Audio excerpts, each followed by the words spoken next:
core, and even your lower back, helping you to look more shredded and build more muscle, while also getting you better at the pushing motion, making all pushing exercises feel a lot more effortless and increasing your repetitions, allowing you to train harder to help you build more muscle. For example, once I started doing 100 push-ups a day, full planche push-ups got a whole lot easier. But before that, they felt really difficult and I could only do a couple. And because you use your core to stabilize your body as you do push-ups, my abs also got way stronger and way more shredded from doing them every single day. Now, of course, you still want to consistently strengthen the antagonist movement, which is going to be a pulling motion, so that you don't create a muscle imbalance. And a good routine for that, check out my video, the 100 pull-up back workout. And lastly, of course, listen to your body. If you need to take a day off, go ahead and do it. Rest and recover and come right back to it as soon as you're ready. You just want to make sure that you're doing more days on than you're doing off. And eventually, this will just be part of your routine every morning for you, like it is for me, just like brushing your teeth. So if you're ready to get started, all you're going to need to do is download the Fitness app in the App Store or Google Play Store. Open up to the YouTube workout section. You should be able to find this routine, which you can schedule from the app every single morning to do this. We're going to get these done in 5 minutes or less. But before we get started, I'd appreciate it if you smash that like button. Now, whether you're a complete beginner or advanced,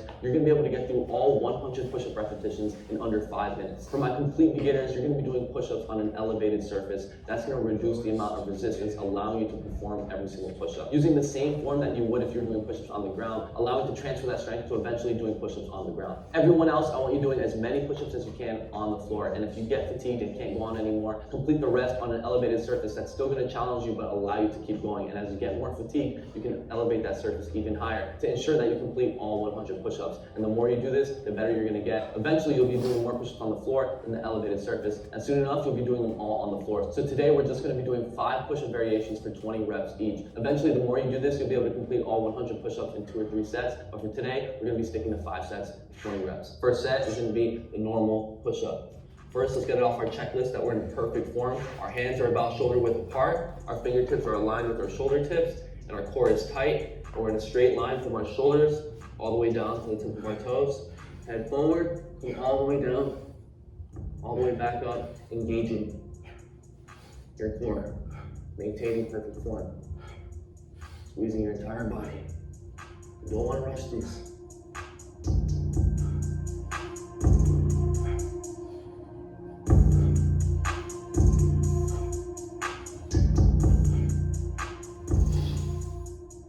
Full range of motion, super important.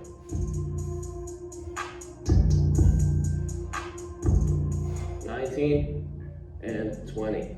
All right, then we got the first set. Go ahead and shake that off. Next, we're gonna be getting into diamond push-ups. And the most important thing is that you're maintaining perfect form no matter what, with every single rep. So if you need to go to an elevated surface, it's better to do that than to keep doing it with bad form. You can always go to a slightly elevated surface like that, still challenge yourself.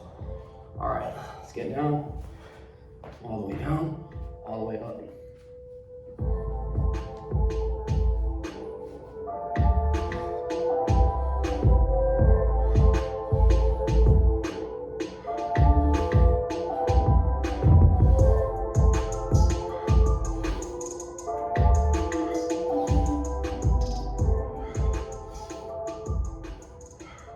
Here we go. Last couple. 19 and 20. Whew. Flying through this. I told you it's quick, but super effective and doable every single day. You can see it's just been 2 sets. I'm already getting my pump in. Next, we're going to be going for wide push-ups. So if you're going to do this on an elevated surface or on the floor, choose your position. And let's get right into it. Get a wide grip. You still want to be completely straight. Keeping your core tight.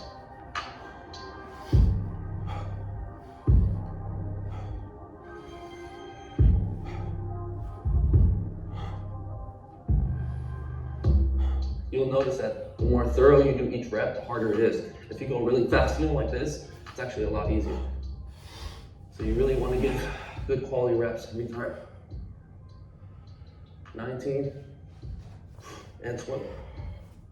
There we have it. We're more than halfway done. We just have 2 more sets left. If you're an absolute beginner and the elevated surface is getting too difficult to move on, do it on an even higher elevated surface, or even do it against the wall if you have to. Just don't give up. Next push-up variation coming up is going to be push-ups side to side. This is going to be a mixture of wide and diamond. Let's get down into your position.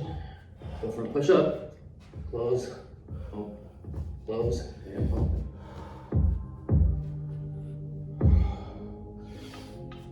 Pace yourself. Breathe.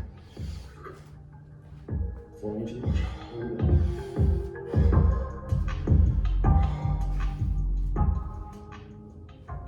this one because you're actually putting your entire body weight on each arm for a second by itself. Getting used to your entire body weight on one limb, super important.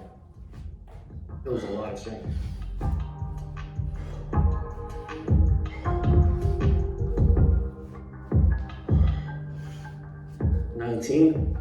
Last one.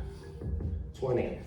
Woo! We are flying through this routine. By keeping these short rest times, not only are we making it more efficient, but we're creating more time under tension, which is gonna allow you to build more muscle and strength. I told you, you're gonna be able to get through all 100 push-ups super fast. Now the last one, I want you to finish strong, but with something, of course, that you can do. We're gonna wrap up these last 20 reps with some normal push-ups. Let's get back down to the ground if you can. Finish off strong, here we go. Rushing too much. We get nice power behind every single rep.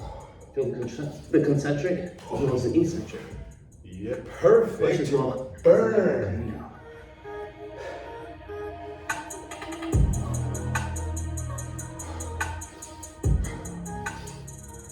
18, 19, and 20. Oh yeah. Helen Hansel was able to win any competition she took part in. She was known as the contest queen because she had won 7 trips to Paris, boats, houses. She would basically take part in any sweepstake she read about, any contest, and she would just win. That made my documentary crew, and I asked Helen, how do you do that? And she spoke about this thing called the Silva technique.